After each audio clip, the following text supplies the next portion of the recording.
बिस्मिल्लाहिर्रहमानिर्रहीम। कब्ज़ के हवाले से हम आपको पहली वीडियोस में बहुत तफसील के साथ बता चुके हैं और इस टॉपिक के ऊपर लाखों व्यूवर्स ने खूबसूरत कमेंट्स किए हैं और आज हम आपको बताएंगे कि कब्ज़ और सर के बाल का आपस में क्या कम्बिनेशन है, यानी कब्ज़ के असरात किस तरह सर के बालों पे मुरतब होते हैं।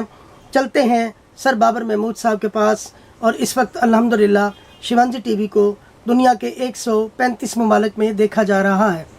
शुरू अल्लाह के नाम से जो बड़ा मेहरबान नहायत रहम फरमाने वाला है।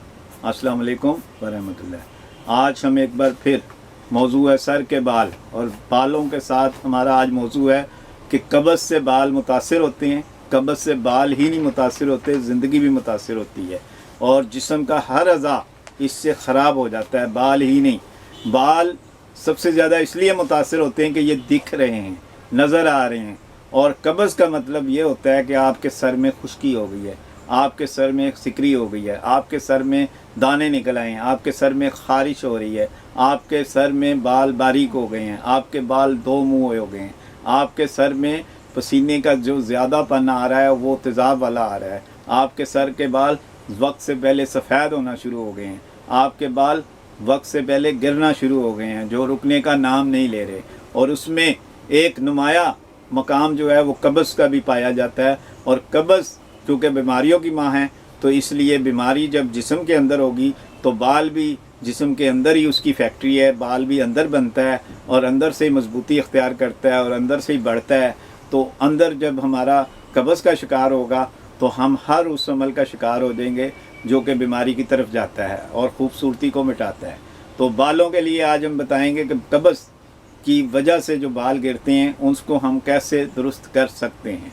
उसमें सबसे पहला अमल है कि जो लोग 1 घंटा पैदल चलते हैं और ख़ुद से पसीना लाते हैं तो वो खुश्की का शिकार नहीं होते, और खुश्की का शिकार नहीं होते तो कब्ज़ का शिकार नहीं होते।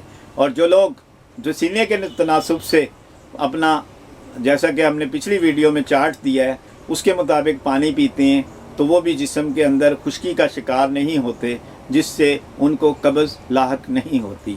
इसके बाद तीसरा अमल हमारे पास है फल सब्ज़ी। अगर जो लोग फल और सब्ज़ी उस मौसम की जो सस्ती हो और वाफर हो और सीज़न में हो तो वो अल्लाह ताला की तरफ से नेमत है। नेमत में यानी इससे कि हर फल और हर सब्ज़ी डॉक्टर बनकर काम करती है कि उसका उस मौसम में इलाज होता है जो उस टाइम यानी कि आता है बीमारी। उस बीमारी का इलाज उस वक्त के मौसम में है। जैसा कि बरसात में हमारे पास मिठे आते हैं, उसमें कुनैन होती है, तो मलेरिया का असर, मच्छर काटने का अंसर पाया जाता है। तो हमें मलेरिया की इलाज के लिए अल्लाह ताला ने मिठे अता किए। इसी तरह हमारे पसीना खारिज हो जाने से जब कमज़ोरी लाक होती है तो अल्लाह ताला ने गर्मियों में हमें आम दिए ताकि हमारी जिस्म की कमज़ोरी जो है वो दूर हो सके।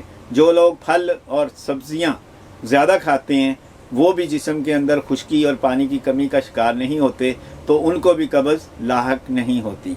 इसी तरह रात का खाना जो लोग 6 से 7 यानी मगरिब के वक्त खाते हैं और खाना खाकर 4 घंटे का वक्फ़ा रखते हैं तो उन लोगों को भी बेहतरीन हालत में खुश्की नहीं होती। जब खुश्की नहीं होती तो हाजमा ख़राब नहीं होता, हाजमा ख़राब नहीं होता तो उनको कब्ज़ नहीं होती।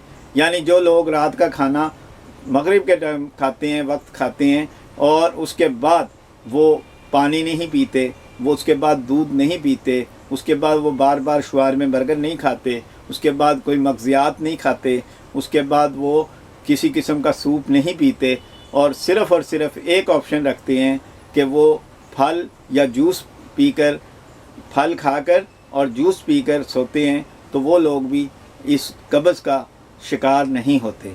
इसी तरह रात जो कि दुनिया में अल्लाह ताला ने बहुत ज़बरदस्त नेमत के तौर पे अता की है, और उसमें है नींद।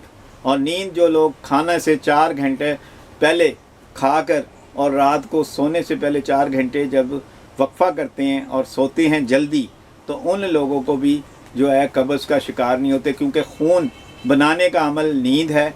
और जब खून बनता है और जिस्म में गर्मी और हरारत पैदा होती है तो फिर जिस्म गीला होता है अंदर से, जिससे हमारी खुश्की टूट जाती है। इसी तरह कब्ज़ टूट जाती है। और जो लोग सोते नहीं हैं तो उनको खुश्की होती है, और जो लोग सोते हैं उनको कब्ज़ और खुश्की का शिकार नहीं होते, जिसकी वजह से उनके बाल और उनकी हर वो मामला दुरुस्त रहता है। इसी तरह हमारा आखिरी नुक्ता है, गले की ख़राबी भी इस राह में आ जाती है। तो उसमें भी अगर रेशे की वजह से कब्ज़ होती है तो हमने उसमें रेशे वाली अशिया नहीं खानी, जिससे हमें कब्ज़ वाक़या हो सकती है। यानी कब्ज़, अगर हमारा गला ख़राब है तो हम रेशे की अशिया खा रहे हैं तो फिर भी हमें कब्ज़ वाक़या हो सकती है। इन तमाम बातों पर अगर गौर करेंगे तो हमें हल निकल आएगा कि हमें कब्ज़ क्यों हुई। और जब कब्ज़ के अंदाज़ा हो जाएगा तो हमें सर की खुश्की का भी लफ्ज़ मिल जाएगा, हमें सर के बालों के गिरने का अमल भी पता लग जाएगा।